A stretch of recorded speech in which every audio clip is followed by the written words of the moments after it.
Good morning, children. Take our English grammar book, Functional English Grammar and Composition.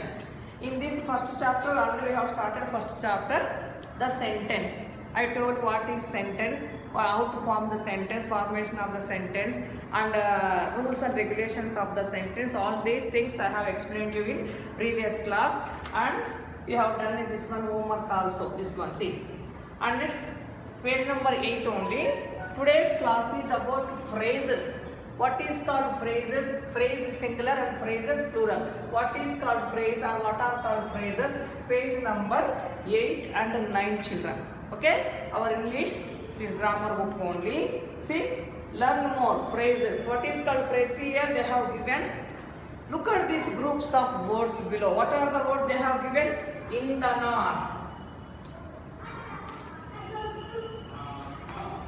Okay, next one, at the park.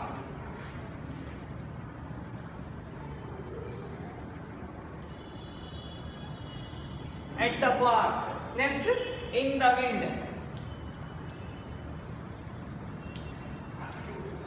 Next, for a minute. Next, at 3 o'clock.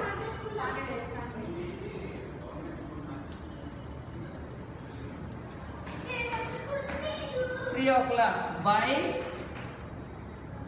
tonight. Okay, they have given some words in page number 8 in our grammar book. What are these words? Group of words, isn't it? See, did it start with a capital letter? There is no any punctuation mark like full stop or question mark or exclamation mark. Okay, so see, in the park, in the north, at the park, in the wind, for a minute, at 3 o'clock, by tonight. What are these words? And see, now we cannot say that these are all sentences. No, these are all not at all sentences. Why? Because they didn't start with the capital letter. There is no full, complete sense of the sentence, isn't it? No punctuation mark at the end of the words. They are all only words. See the heading, they have given groups of words, that's all. Okay, coming to page number 9. See here, do the given groups of words make complete sense? These words will give us full meaning of the sentence? No. They don't give us the full meaning of the sentence. Full meaning of that, actually these are all not complete. First of all, they are not sentences. Isn't it? They are not at all sentences. Why? Because they didn't start with the capital letter, no punctuation mark at the end of the sentence. And there is no verb in these groups of words. First you concentrate, see children. I told you in previous class, each sentence contains what children? A verb. Isn't it? There is no verb in these groups of words. So they are asking us a question. Do the given group of words will give us the complete sense? No, not at all. They are asking a question. No, they make only partial sense. What is called partial? Partial sense. This opposite what children? Complete sense.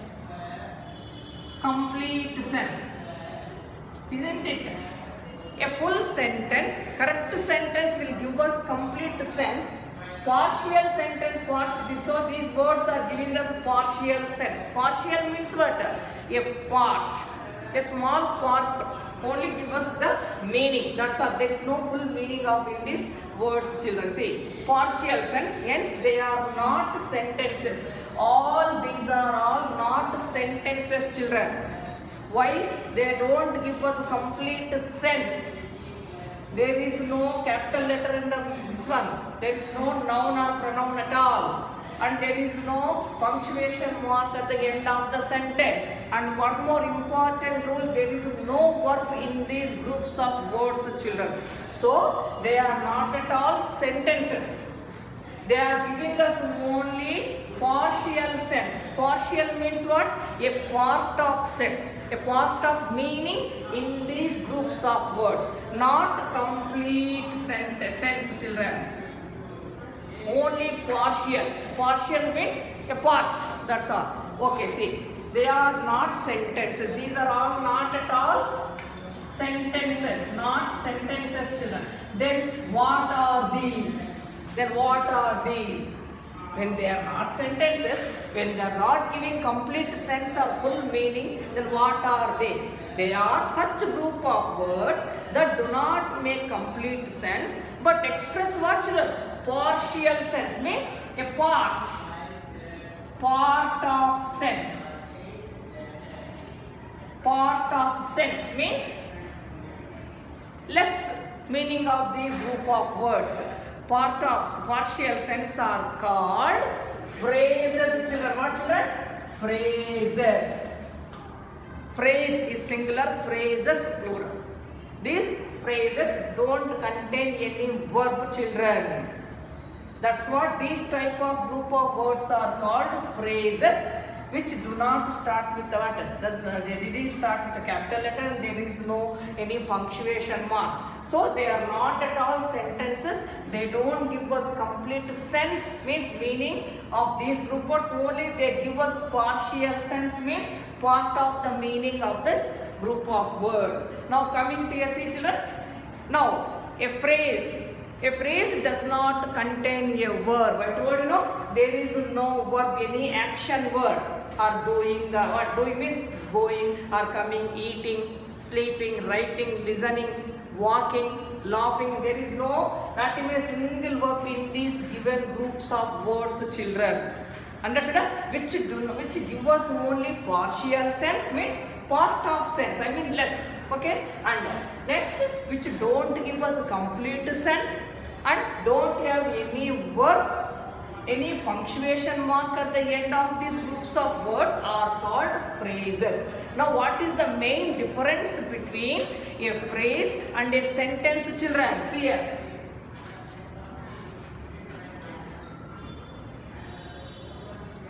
Understood, children? Partial sense means part, not full, children. See, what is the difference between a phrase and a sentence, children? See here. Main difference, we can say there are some differences, but main, a phrase does not contain a, what children? Verb. Does not contain a verb, children. Okay? But a sentence contains a verb. This is the main difference, children. Phrase don't have any verb. Sentence has a verb, giving us complete sense, complete meaning, and starting with the capital letter and ends with the full stop or a question mark or an exclamation mark, children. Now today's class is about phrases which do not give us full meaning, only giving partial meaning or partial sense or part of the sense, and don't have any verb, children. Now coming to practice time. See, B. Read the following groups of words below. Write whether they are phrases or sentences, children. See, 1 to 12 group of words and sentences also given. You go through this and write here whether it is phrase or a sentence. You got the difference between a phrase and a sentence. I told you, here beginning with a capital letter and ends with full stop or a question mark or an exclamation mark. Okay? Now see, first one, at the school. There is no capital letter, there is no full stop, there is no verb. So it is called phrase. Write that phrase in this given blank, children. Coming to second one, at the zoo. What is at the zoo? What will be there in the zoo? At the zoo. What we will do at the zoo? Understood? Yes. In the third one, your books are here. It is declarative. See, you, Y capital letter, your, Y capital letter, books are here, full stop. So this is a sentence. Okay? Whether if it is phrase, write phrase or sentence. Okay? Coming to C, children, use the phrases from exercise B. This is exercise B, children. Only take phrases only to make sentences of your own. Own means that you have to write own sentences. With who? With what? With only phrases. At the school, at the zoo, for a minute. Let's suppose for a minute. You please wait for a minute. For a minute is a phrase. You can use that phrase and write a form one meaningful sentence, children. I told you, you please wait for a minute. Okay? Yes. Like that you have to write own sentences by what? Only phrases, children. That write all these phrases in your English homework book. Write heading, functional English grammar. Okay, page number 8 and 9, phrases. Okay, children, right.